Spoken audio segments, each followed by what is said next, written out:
My name is Jackie Tran, and this is an audiocast of a presentation I gave earlier this week at the 2014 Applied Physiology Conference, which brought together physiologists from around the National Institute network, and it was an absolute privilege to be invited to present. I presented on the topic of predictive modelling, and thought I would record an audiocast because I had a bit of interest in this presentation from those who weren't able to attend. So what is predictive modelling? It's the use of existing data to predict the probability of future events. But what is critical to this definition is the word probability. That is, we are predicting the likelihood of an outcome, so any prediction will always incorporate some degree of uncertainty. This is a fundamental theory of statistics, that we only ever obtain a sample of the available information that is relevant to a particular phenomenon. So why should we use prediction modelling in sports? Well, we are better equipped than ever before to gather data about how athletes train, adapt, and perform. So modern data issues in sports science are increasingly about how do we deal with this glut of information. The need to gather good data is still essential, but we can't lose sight of the need to determine, is the data meaningful? No matter our scientific discipline, we are all ultimately interested in athlete outcomes, illnesses, injury, overtrained states, and performance. The promise of predictive analytics then is in its capacity to take large volumes of data and determine whether they tell us something meaningful. For example, if we increase weekly training volume by 10% compared to last week, does this substantially change the likelihood of unfavourable or favourable outcomes? Being able to answer this kind of question is useful for informing day-to-day management of individual athlete preparation. So what does the research have to say about predictive analytics in sport? Well, before I dive into that, firstly I'd like to touch on the two main methods of assessing predictive accuracy. So we can look at model fit statistics, which will describe the explained variance that is shared between predicted and actual results. In the case of a value such as an R-squared measure, the coefficient of determination, when this R-squared value is closer to 1, the better the fit of predicted to actual values. We can also look at estimation error, which describes the difference between predicted and actual values. So we can measure this in absolute units such as seconds, meters, number of wins, and those sorts of measures, or we can measure this in relative terms such as percentage difference between predicted and actual outcomes. In swimming, several studies have quite accurately predicted competition performance results. So these results from Tim Hazelwood are encouraging. But what is important to note is that these results relate to the mean race times of event finalists at the 2000 and 2004 Olympic Games. But in applied settings, we want guidance with individualized athlete preparation, which requires our prediction attempts to be individual specific. To do this, some researchers have used neural networks to predict individual race times of national level swimmers. In this study, predictions were made for a sample of over 100 athletes aged in their mid-teens. This approach was very accurate, as you can see from the low estimation error values.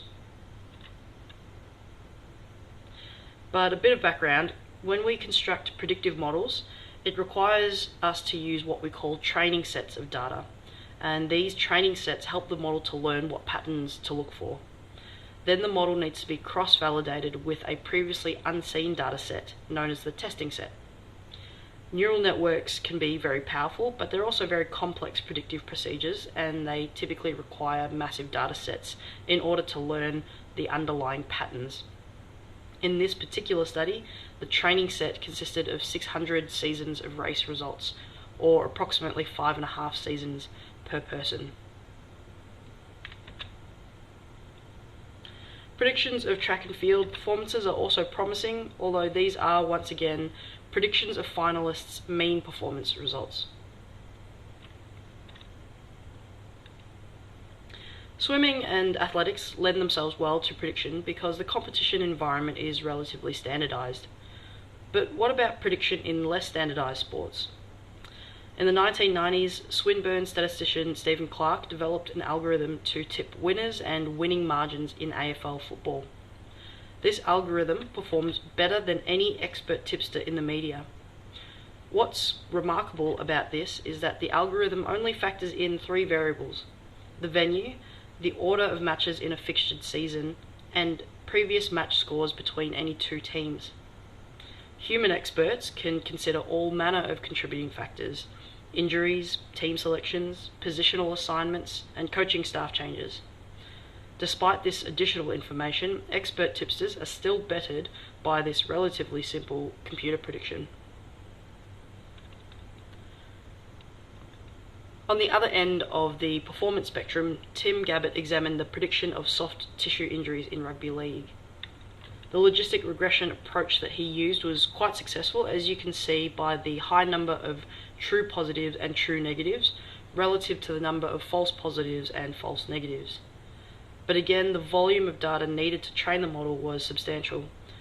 2 years of training loads and injury data were used as the training set, while another 2 years of training load data were used to test the adequacy of the prediction model. So, despite some promising research findings in sport, our margin of prediction error can range up to 30%, so we've got a lot of room to improve. But forecasting is not a new endeavour, so where better to look for guidance than the most successful examples of forecasting in other professions? So the photo that you can see on screen is a comet selfie, a photo taken aboard the Rosetta space probe, which is orbiting the comet that you can see in the background, Comet 67P. For those who are unfamiliar with Rosetta, it is a mission by the European Space Agency to land a spacecraft on a comet for the first time in history, and this is due to happen in the next 2 or 3 hours.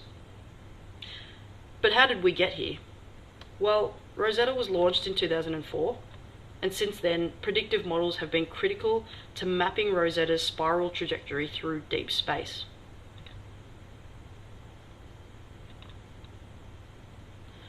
So these models predicted the gravity assists provided by Earth and Mars as Rosetta flew by these planets, contributing to the successful rendezvous of Rosetta with Comet 67P just a few months ago. This mission has come at a cost of 1.4 billion euros so far, and it would be remiss of me if I didn't mention that. They do have analytics teams working around the clock to monitor the space probe and adjust their predictions accordingly. But nevertheless, this, to me, is the pinnacle of what is possible with the assistance of predictive modelling. If you want to see a neat 2-minute video that shows the trajectory of the Rosetta space probe over the last 10 years, then here is a link that you can follow, and you'll get to see a 2-minute video produced by the European Space Agency. Okay, so what about something closer to home? What about weather forecasts? Even with Melbourne's fickle climate, the Bureau of Meteorology is quite good at predicting minimum and maximum temperatures in the short term. But our forecasting accuracy 7 days in advance is pretty poor. For this reason, meteorology departments are reluctant to forecast more than 7 days in advance because they can't be confident in their predictions. So in sport, our ability to predict athlete outcomes in weeks, months, and years to come seems an unrealistic expectation at present. Competitive performances and injuries are relatively infrequent occurrences, which makes them difficult to predict. So perhaps a better comparison for sport is the prediction of less frequent events. Seismic events, tremors and earthquakes, are relatively infrequent but nonetheless devastating. For example, the 2011 Tohoku earthquake in Japan came as something of a surprise to seismologists, registering as a magnitude 9.0 on the Richter scale, the largest earthquake ever recorded in Japan. Seismologists had predicted that a big quake was looming, but its timing, location, and magnitude were all unexpected. When outcome events occur infrequently and we don't understand the underlying phenomenon well, it is difficult to predict outcomes with a great deal of accuracy. We still don't have a great grasp of tremor behaviour, tectonic shifts, and what they tell us about the likelihood and location of future quakes. In sport, there remain measurement challenges and gaps in our understanding of what factors determine injury likelihood and performance. So, what are the implications for sport? Firstly, predictive analytics have the potential to be incredibly powerful tools that can inform decisions regarding the day-to-day management of athlete preparation. But predictions are only as good as the data you supply and the appropriateness of your modelling strategy. Sports scientists and coaches need to improve their data literacy so we can apply these techniques and sensitively interpret the accuracy of our own predictions. In the age of sports analytics, it seems that intuition and experiential reasoning, the art of coaching, is undervalued. In fact, human reasoning is critical to predictive analytics. Data is just data until we give it meaning. Nevertheless, the art of coaching has its flaws too, due to the limits of human cognition and decision making, which can be influenced by confirmation bias and the constraints on our memory, attentional focus, and cognitive bandwidth. So we in sport need to predict responsibly. Best practice application of predictive models requires us to have realistic expectations about what is possible, while respecting the potential and the limits of statistics and of human reasoning. So that's the end of my talk. Thanks very much for watching. If you have any questions or comments, feel free to send me a tweet. My Twitter handle is @JackieTran, that's JACQUIETRAN. You can also visit my website, which is www.jackietran.com, or send me an email, and my email address is on my website. So I'd love to hear from you. I've also got a blog. It's phdblog.jackietran.com, and I recently wrote a blog post about predictive modelling. So if you have some ideas about this, you'd like to engage in the discussion, then please leave me a comment, and I'll certainly get back to you. So thanks.